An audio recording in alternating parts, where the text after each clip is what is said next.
Welcome to the channel. Welcome back if you watched the first video that I uploaded on Tuesday. Today we are starting yet another series. I know that maybe that isn't the smartest idea, however, I've been planning this one for literally, since before the Infant Update came out. I was having some pretty bad computer issues that stopped me from being able to do so many different things. It feels like every single time something goes right again, something else goes wrong. Like every week I have a new problem, and I'm just over it.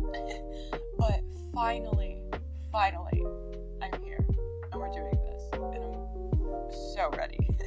I'm so ready. We're starting the Rosewood Legacy, which is not like a challenge, it's just like a legacy, you know?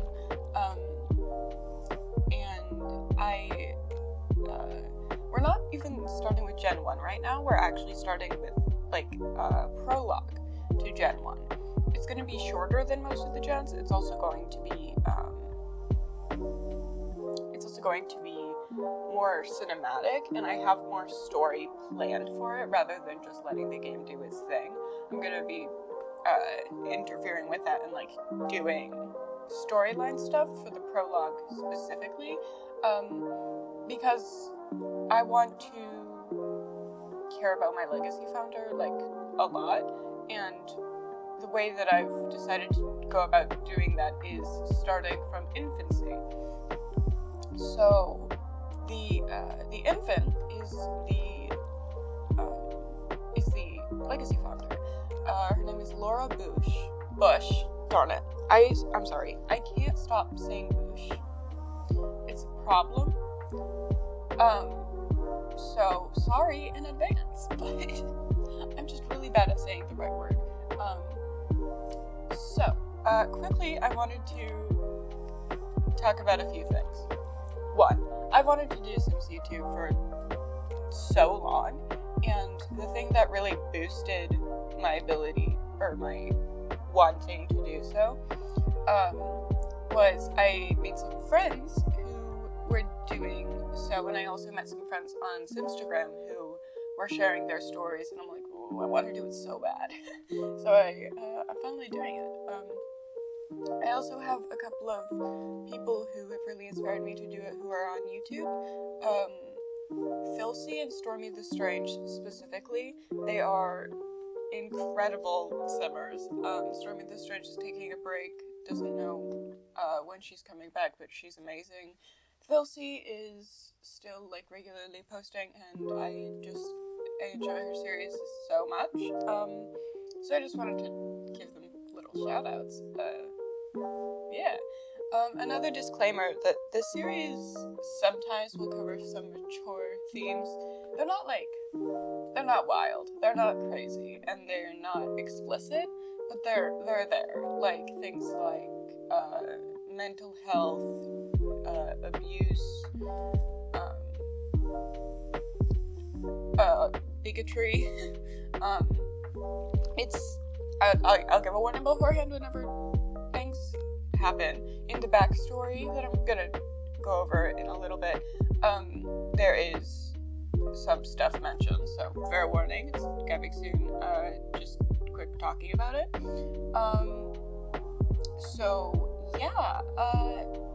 With that being said, I think it's time to start talking about these Sims. So, in this video I'm making 4 Sims. The first one is Laura Busch. I said it right this time. She is an infant. She's a sunny infant. For some reason, I had to exit the game. I can't remember why. So I just randomly gave her a name and a trait. But that's not her name or trait. Her name is Laura, and she is sunny. She is the daughter of the two other Sims that you'll be seeing. Judith and Gilmore Busch. Judith and Gilmore are adults, and then there's also a young adult in the household who is Seraphina Rosewood. Seraphina is the nanny, the live-in nanny, and she is pretty much the primary caretaker of Laura. So I'll be going over some of the backstory I wrote up for these characters. So, let's start with Judith, because I don't have a huge deal to say about Laura since her story really hasn't started yet. She's a baby. She doesn't really know anything about anything. She doesn't care about anything or anything, but yeah, we're just gonna jump into it. So, Judith was born in a homeless shelter to a single mother. She doesn't remember any money struggles or anything, because shortly after she was born, her mom married a rather rich man to keep herself afloat. It wasn't like a gold digger situation. It was he didn't really care much about the relationship either, you know. So it was like mutually bad. It was mutually unloving. So it wasn't like she wasn't like taking advantage of him. He was a rich man. He knew what he was doing. Like, you know.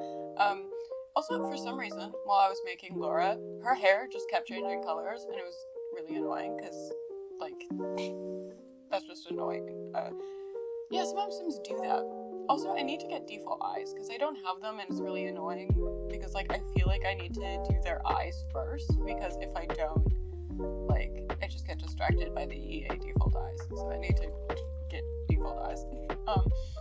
Anyway, Judith, started in Homo Plus, but she didn't remember it.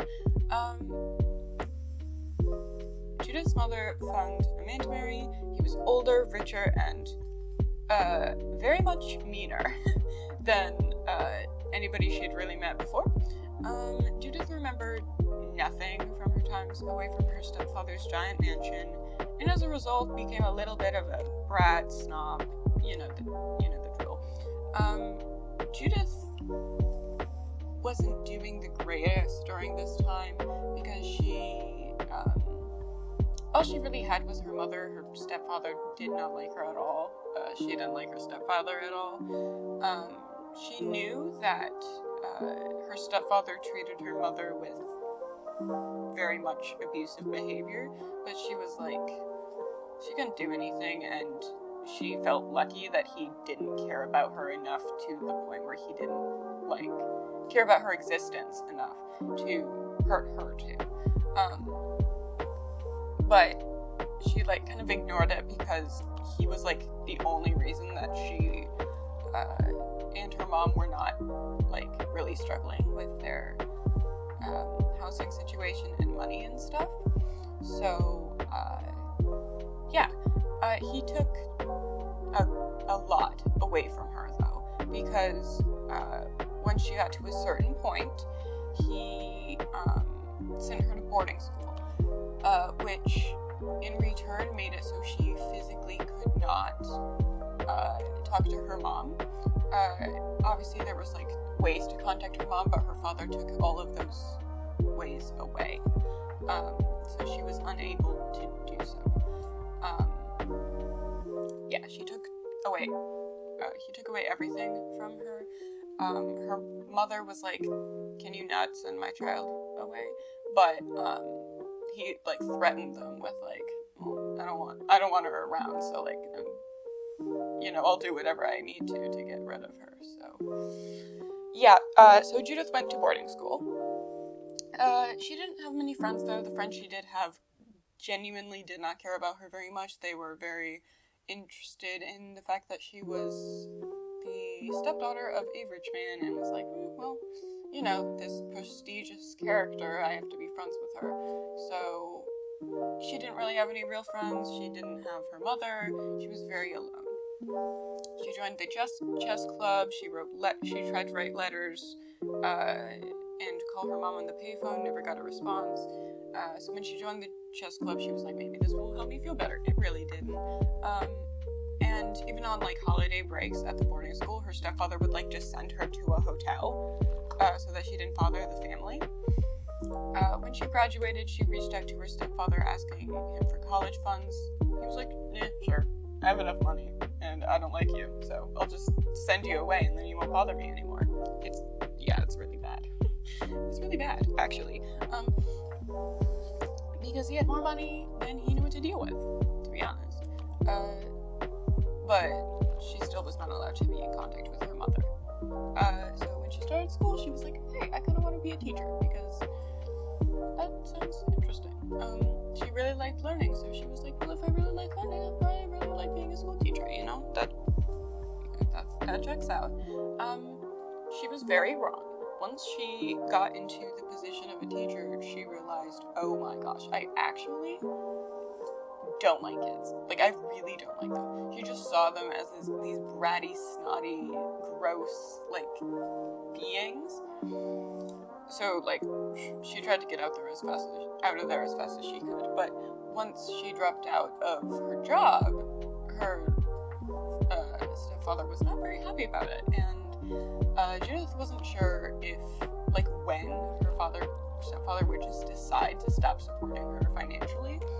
So what she did was she got another job. She got a job as a librarian. So she didn't like being a librarian. There were still kids around. She wasn't really into reading anyway. She was just kind of about it. But what she did do was she met another colleague of hers, Seraphina Rosewood. Seraphina was a good friend throughout the time. She was very different than Judith, so they didn't have very good compatibility. They were just kind of, they didn't really love each other.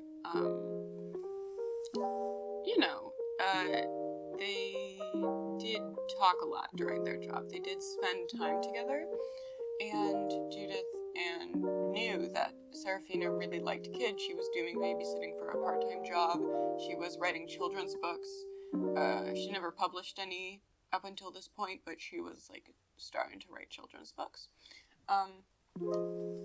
So, eventually Judith did find a guy, and she quit her job, and this guy was Gilmore Busch. Gilmore reminded her very much of her stepfather, but he was more absent and less, I'm gonna make you miserable. He didn't really care. He was like, you might be miserable, you might be happy, I don't care. Throughout time, Judith seemed to gradually act a bit more like her stepfather. She didn't notice, but she did. And eventually, she did find out that she was pregnant after they married. What this meant was Gilmore runs a tie making business. He runs a business that makes ties. Of course, he doesn't know how to make ties, but he hires people who do. He's a businessman, you know. That's what businessmen do. He doesn't have much of a story. He's actually, quite frankly, very boring. The only thing interesting about him is he has 2 last names in his name. His first name is a last name.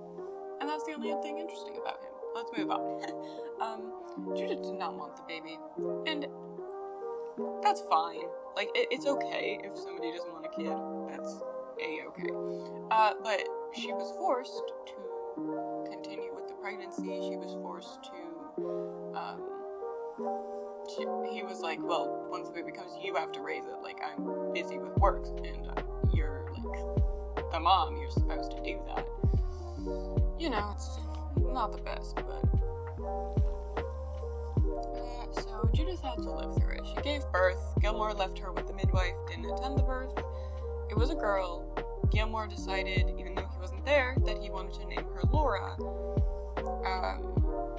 because he knew Judith didn't care, and he didn't really care either, because he wanted an heir to his time-making business. He wanted somebody to pass it down to. He wanted a boy, though, because girls can't do that, apparently. Judith hated the name Laura, and she, quite frankly, hated Laura, too.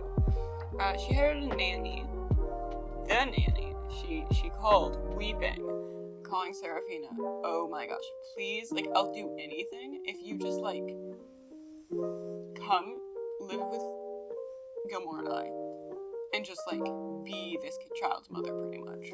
Like, I'll just pay you. I don't want it, but I can't get rid of it, because Gilmore, well, like, he's like, that'll ruin my reputation. I can't just give away a baby. You have to take care of it. Judith was like, no, I'm actually not going to take care of it. So she didn't. She hired Seraphina. Seraphina was, she wasn't too happy about it at first, but then she was like, I really don't have a choice, because I don't know what will happen to this baby if I don't, and there's really no option that will make this baby have a good life, to be honest. So she was like, I'll do it. It's given me money, given me shelter, and it's helping a child who needs help. So that was the decision they made. So that pretty much leads us up to present day. Seraphina, as I mentioned before, is an author. She mostly actually wrote like regular novels until she started to be in the family. Until she started to help raise Laura, because she wanted to give, Laura something to read. So she's gonna start writing once we get into the game. But, yeah, that's pretty much the gist of it. I can't think of anything else that is part of their story. I might get this out of the way. I accidentally made Gilmore kind of attractive.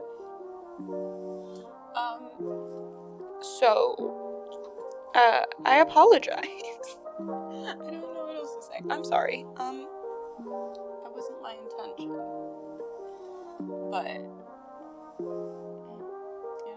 what can you do, really?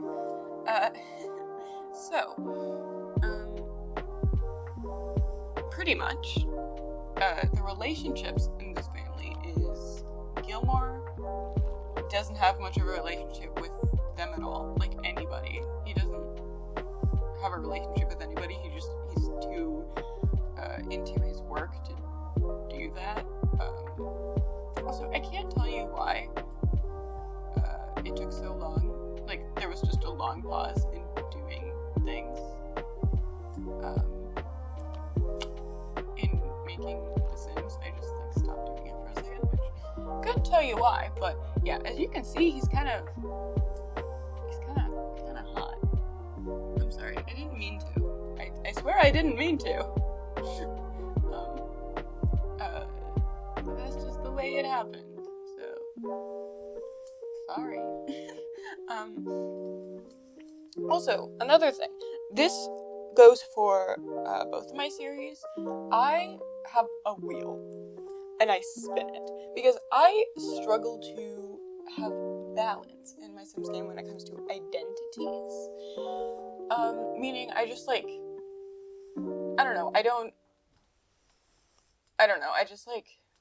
I like when my Sims have specific interests, specific identities, like gender identity, sexuality, everything like that. So I have a wheel that I spin, multiple wheels that I spin.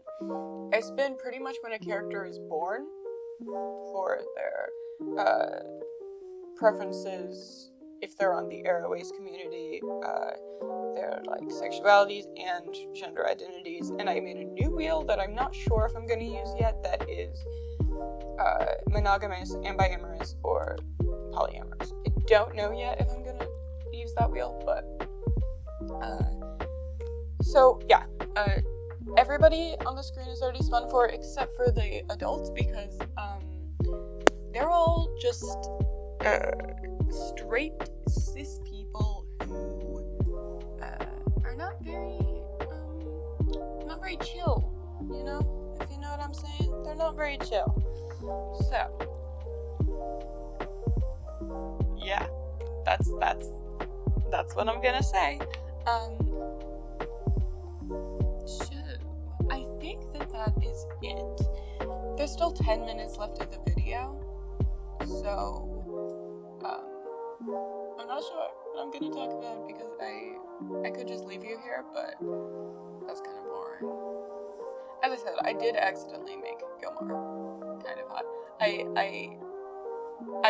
You might be able to tell that I paused multiple times to send pictures of him to my Instagram group chat. They were, yeah, they showed the sentiment. They thought he was too attractive. Yeah, it pains me. It pains me, it really does, that he is kind of attractive. But we're not going to talk about that anymore, because we're almost going to move on to our next character. Oh yeah, you can see here, I'm trying to make him very unlikable. So I just made him hate everything, to be honest. He's boring. I don't know, he's kind of boring. He hates everything because he's just like, what is there to like other than capitalism? You know? I feel like that's his vibe. So, right now, again, there are some weird random pauses. I couldn't tell you what they are, but I'm too late to get them out. So, by the way, I spent an unreal amount of time making Sims. Also, as you can see here, this is Seraphina. As time goes on, you'll be able to tell that she, as well, is hot. That was on purpose. I like her, so I purposely made her hot.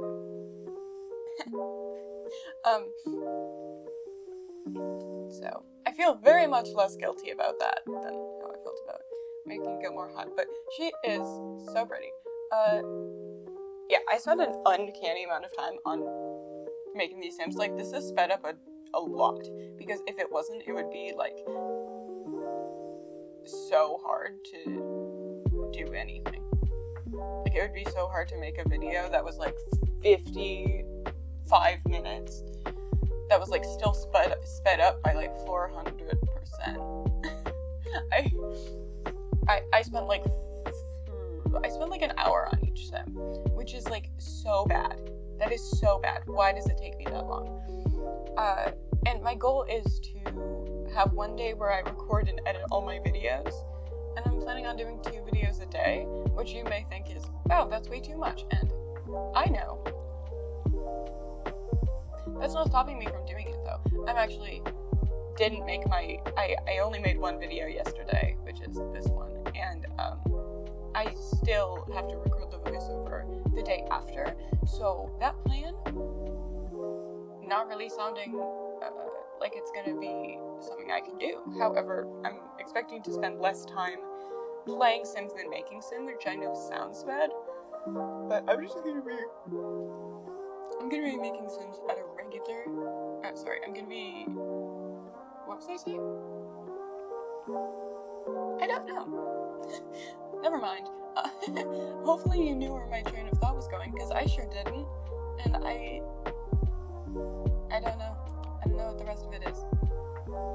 Anyway, yeah, so I'm, like, so excited to start this. I want to do it, like, right now. So bad. I want to start the first episode right now.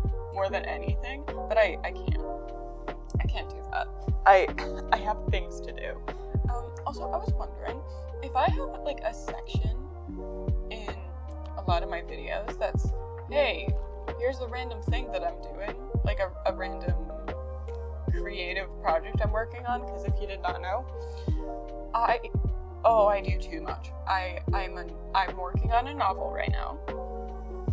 I'm also trying to be a freelance artist and trying to get commissions, but right now I am on a sketch, and it's already taken me 17 hours time-lapse to do.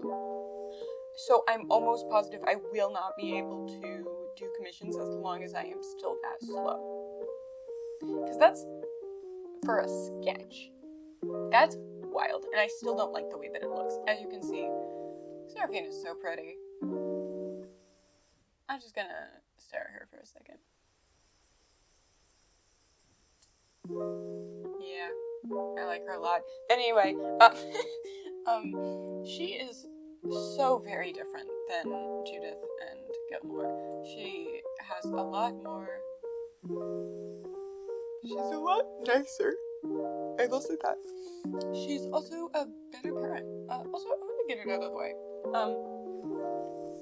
Judith and Gilmore not wanting... I mean, no. Gilmore is I made a promise to myself not to swear on this channel. Okay.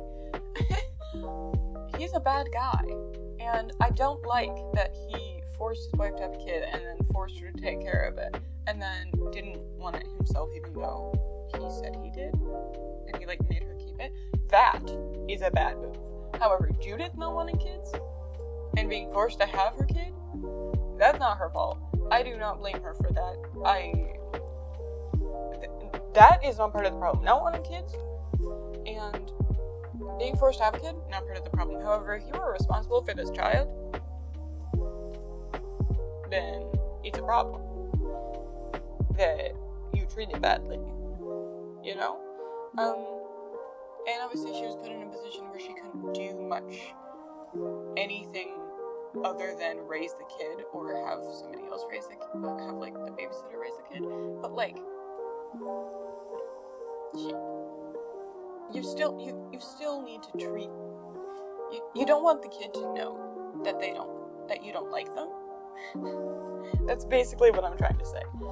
Judith, for many things, not in the wrong, but for the way that she treats the kid, that's a problem, I'd like to say. So yeah, I just wanted to get that out of the way, because I don't have a problem at all with people who don't want kids. I don't want them myself. That's not the issue here. Yeah, I love Seraphina. Yeah, there's a couple minutes left of the video. I'm just gonna keep talking, I guess, because I know some people will just talk for the first couple minutes of the video and then just let it go, but I like listening to people talk, so I'm gonna hurt your ears with me talking. Sorry. So yeah, this is gonna be fun. So yeah, next Tuesday I'm gonna be releasing the first playing episode of the Chromatic Legacy Challenge, and next Thursday is the first one of the Rosewood Legacy Prologue. So I hope you're excited. I would really appreciate if you did all the things that YouTube can do, all the YouTube things. Comment, subscribe, ring the notification bell. I don't know. Do what you need to do. I really hope that this video has found you well. I hope you are enjoying your day. I hope that you enjoyed the video. I hope that you're excited for their story. I hope you're excited for, the story of my Chromatic Legacy Challenge too. Obviously you don't know the story yet, but there's the story, trust me. So, that being said, we're close to leaving off, and this is something I've wanted to do for so long, and I'm gonna cry when it goes up. I'm gonna cry when, the Bubblegum one is coming first, so you'll be seeing that one first, but I'm gonna cry, so hard, because this is something I wanted for so long. Okay. So what I think I'm gonna do is I'm gonna end here. I'm gonna say hi. Bye. Thank you so much for watching. I appreciate you being here an extraordinary amount. I'm still trying to figure out what I want, an intro and outro to be. I don't know what my thing's gonna be yet, but I'm gonna try to find one. Thank you so much for being here. I already said that, but I'm gonna say it again. And hopefully I'll see you next Tuesday and next Thursday.